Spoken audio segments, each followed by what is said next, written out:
So, but our other adoption, we had struggled saying yes to it. It was a little girl with Mobius syndrome, and with that it means that her face is paralyzed and she couldn't swallow, she couldn't blink, she couldn't smile, couldn't really speak well. So it was going to be a lifelong care for her.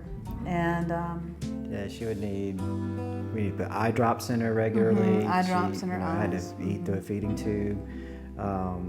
It needed help swallowing, all those types of things. But the parents decided they did not want to have her adopted. They wanted to keep her and raise her. And so we had those two that fell through, and then kind of the way Joy and Jonathan ended up with us was completely a different track we weren't even expecting, because I would say they weren't even adopted through our agency. A friend called us up one day. She was actually worked for a different adoption agency. She was actually our small group leader.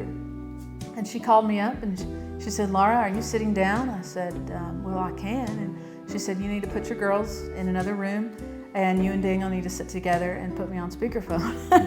And not knowing what this was going to be, she said, "We have twins that are, they have actually been adopted, but the family is struggling and they need respite care. And but they said it's looking like it will likely open up into an adoption opportunity for you."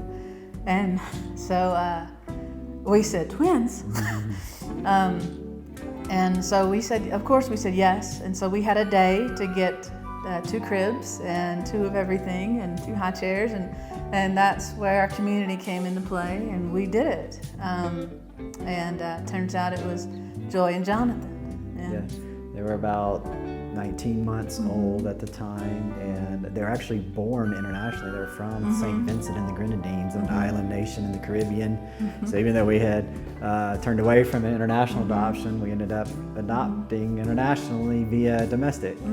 But they came with us, supposed to be just for a week, and then it was going to be 2 weeks, and ended up they never left. And so after about, about 6 or 7 months, they were finally officially adopted.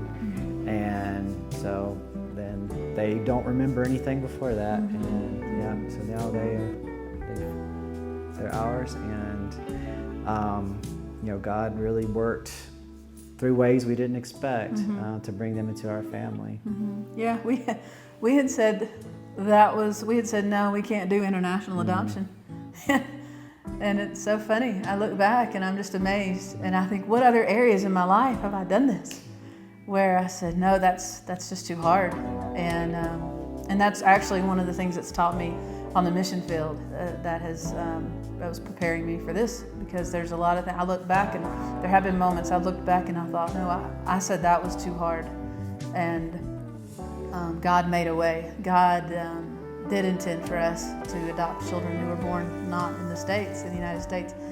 And so I'm thankful that God worked that out. Our life would not be complete, without Joy and Jonathan now. And, God had His way of doing things. Despite our lack of faith, He was still faithful, and He brought us Joy and Jonathan.